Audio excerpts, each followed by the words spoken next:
My name is Ayodeji Balogun. I'm the Regional Director for Africa Exchange Holdings. I run AFEX Commodities Exchange Nigeria.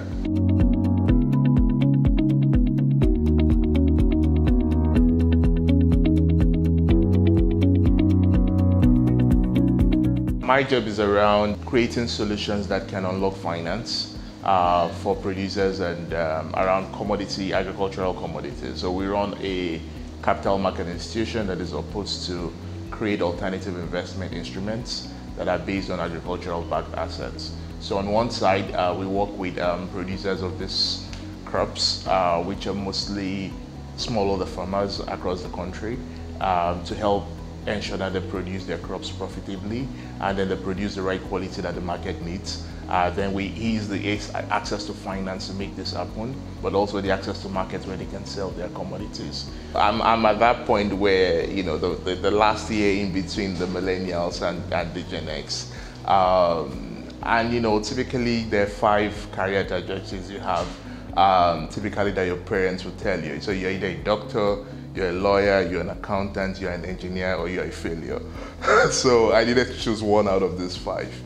So I chose being a mechanical engineer. But, you know, naturally I've always found, you know, love around fixing things, even before I knew what the problems were. So I used to go to the mechanic garage, maybe when I was 4 or 5, and just play with things and create toys out of used parts. And I think that grew up with me all through. I finished on the MBA program in 2011, June, July. And at that time, there was a program around an internship opportunity. You know, internship by standard of the MBA program then at Lagos Business School was for the first year.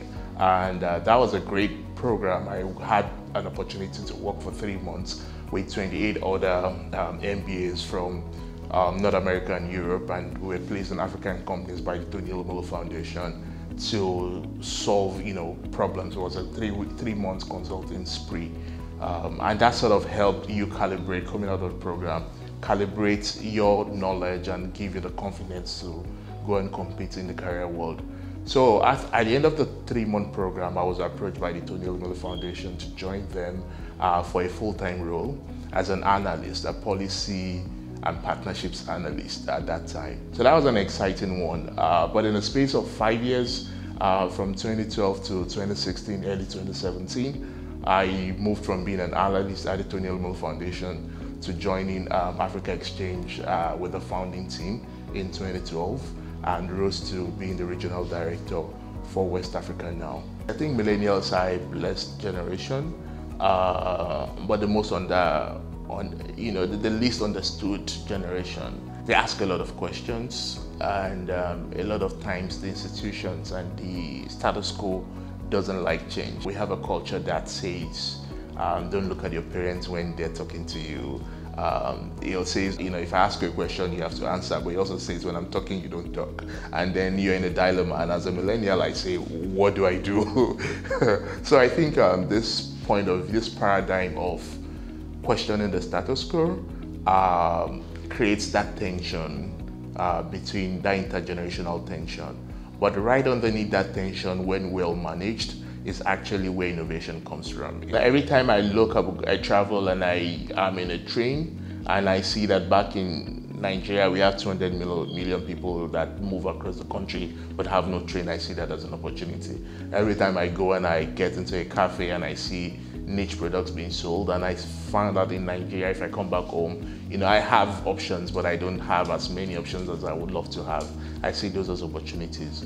I think, you know, the hope is there. I think our leaders need to sell more hope to their citizenry, but we also need to find it for ourselves. If it's not sold to us, we as millennials, we as the younger generations need to find that for ourselves and create our niche.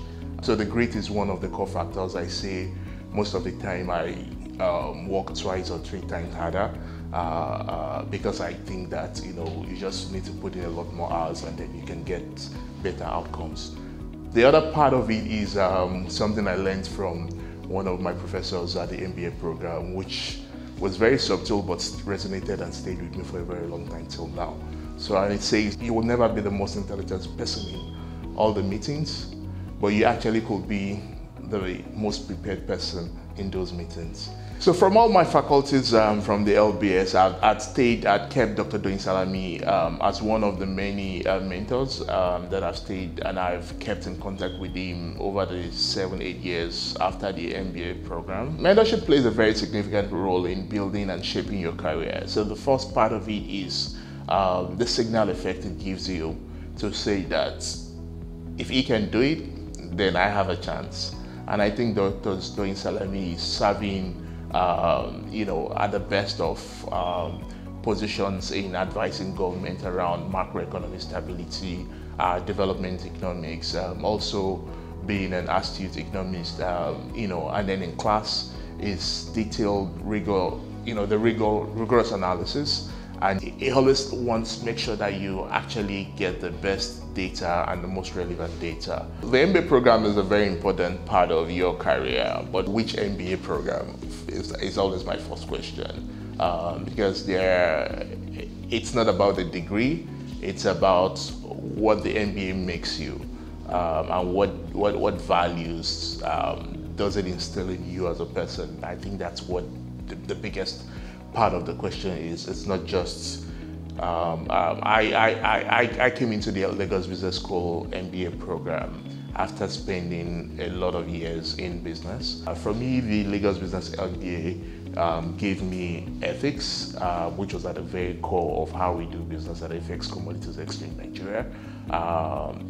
Understanding that it's harder to do business in an ethical manner, but when you are able to build ethical businesses, they by far outlive other businesses that don't share that same business philosophy. And if you're operating in the sub-Saharan Africa, if you're operating in markets that are underdeveloped, one of your most important assets is how can you just stand up every day, business beats you down. How do you build that grit and the stamina to be able, and the resilience to actually outlive your problems? And I think all this are well woven in the Lagos Business School MBA program, and it just gives you the right recipe for success. So if you look at things around food security, things around poverty and inequality, or things around why is a farmer that had worked on the farm for 30-40 years remain poor? Why is it that the population of the people that produce the food that we eat as a country, or as a continent for that matter, remain the most financially underserved? So if you look at the correlation of the financial exclusion map of the country and the map of food production, it's a perfect correlation in terms of the states. The people that feed us are the poorest. And those are wicked problems. I think being able to look at the root cause of the systemic issues and draw business solutions, and then even more difficult, raise commercial capital to solve these problems at scale. That's where I see passion.